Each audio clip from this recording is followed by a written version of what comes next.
Olá pessoal, então hoje nós vamos falar sobre as idades em que a paralisia facial mais acontece, as possíveis causas, as causas mais comuns e os tratamentos que são preconizados para a gente esclarecer boa parte de todas as dúvidas que foram enviadas. Vamos começar a falar sobre as causas mais comuns e aí a gente precisa dividir em causas entre aspas, espontâneas e as causas que são provocadas, digamos assim. Então, o que eu digo como provocadas? Então, traumas e cirurgias são causas, entre aspas, provocadas. Por quê? O nervo facial, né, ele tem origem lá no tronco encefálico, um trajeto grande até chegar na musculatura do rosto, e aí um trauma de verdade, um acidente, uma batida na cabeça e que causa uma fratura do osso temporal, que é por onde o nervo facial passa, pode fazer uma lesão no nervo e isso gerar uma paralisia facial. Então, essa seria uma causa traumática da lesão do nervo. Outra causa traumática, por exemplo, algum acidente que compromete o nervo aqui quando ele passa já pelo rosto. Então, um corte, uma contusão, algo nesse sentido. Existe, por exemplo, causas operatórias. Então, fiz uma cirurgia para um tumor lá no ângulo ponto cerebelar. O mais comum é o chivanoma de vestibular ou neurinoma de acústico. E aí, durante a cirurgia, há uma manipulação do nervo. Muitas vezes ele está lá anatomicamente preservado, mas a função fica comprometida e leva a uma paralisia facial. E aí nós vamos conversar sobre o timing, né, o momento operatório, digamos assim, para reconstruir o nervo, um pouco mais para frente. Outra coisa são cirurgias para tumores de parótida, né? O nervo facial passa por dentro da parótida e isso também pode comprometer a função dele. Bom, as causas espontâneas, digamos assim, é que não tem nada provocativo direto. A gente pode dizer que existem as causas que são os casos de paralisia facial que são idiopáticos. Quando a gente diz idiopático é porque não tem uma causa conhecida. E aí, o sinônimo dessa paralisia facial idiopática é o que a gente conhece como paralisia de Bell. Existem muitos estudos investigando a respeito da possibilidade da paralisia de Bell ser secundária a uma reativação do vírus herpes simples tipo 1, e aí que causa uma inflamação do nervo no seu trajeto lá dentro do osso temporal, e quando ele inflama ele incha, só que o canal é estreito e acaba comprometendo a função do nervo. A mesma coisa acontece quando você tem uma reativação do vírus da catapora, né, que é o vírus varicela zoster, e aí quando isso acomete o nervo facial, a gente conhece como síndrome de Ramsay-Hunt. E também é uma paralisia facial de evolução um pouco pior do que a paralisia de Bell. Pior que eu digo porque tem uma taxa de recuperação menor do que a paralisia de Bell, que muitas vezes tem boa evolução, boa recuperação em até 70%, 80% dos casos. Ok? Então, a segunda coisa que nós vamos falar é sobre as idades. Acho que pode acontecer em qualquer idade, então desde criança até idoso, mas é raro acontecer em criança. E na paralisia de Bell especificamente, em geral, acomete, né, os adolescentes já em fase mais velha, então após os 15 e 18 anos, e geralmente adultos jovens, né, até os 40 anos. Mas também pode acontecer em qualquer idade. Se for pós-operatório, pós-traumatismo, bom, o acidente não escolhe ninguém, né? Mas obviamente também acontece mais em adulto jovem, né? E do sexo masculino, os acidentes. Outra idade que às vezes acontece, outra fase da vida que às vezes acontece mais a paralisia de Bell é no terceiro trimestre da gravidez.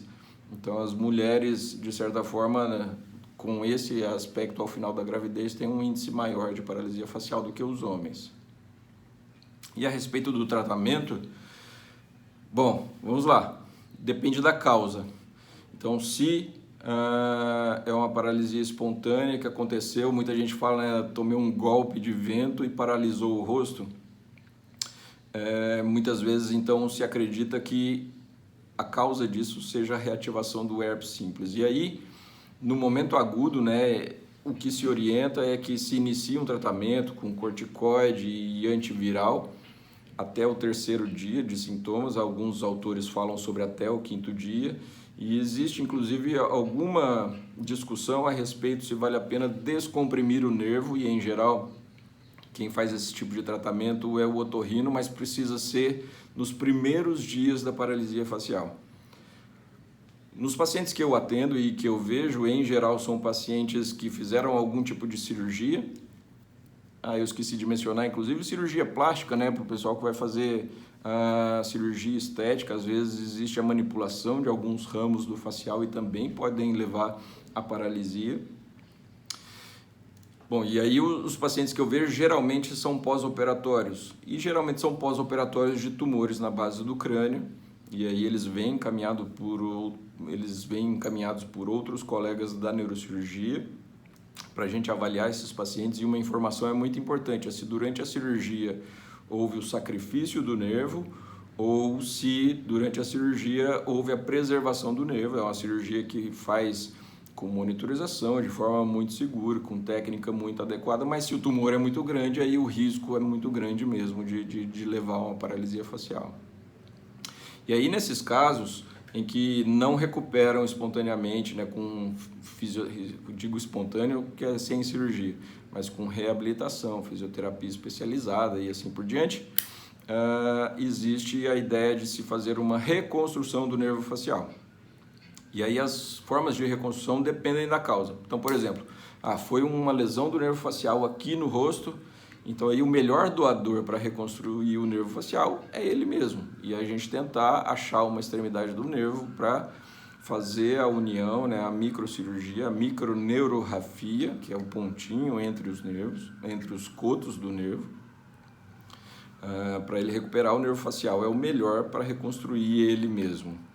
Quando isso não é possível, então é uma fratura na base do crânio, é uma cirurgia de um tumor lá na fossa posterior, aí então a gente precisa achar outros doadores de nervo, e os 2 nervos mais comuns que a gente utiliza é o ramo massetérico, que é um ramo do nervo trigêmeo, ou o ramo hipoglosso, o nervo hipoglosso, que é responsável pelo movimento da língua, e a gente usa uma parte das fibras do nervo hipoglosso exatamente para não levar nenhum tipo de comprometimento da função da língua. A gente não usa ele todo. Existe uma técnica antiga que usava o nervo como um todo, e atualmente a gente usa só metade.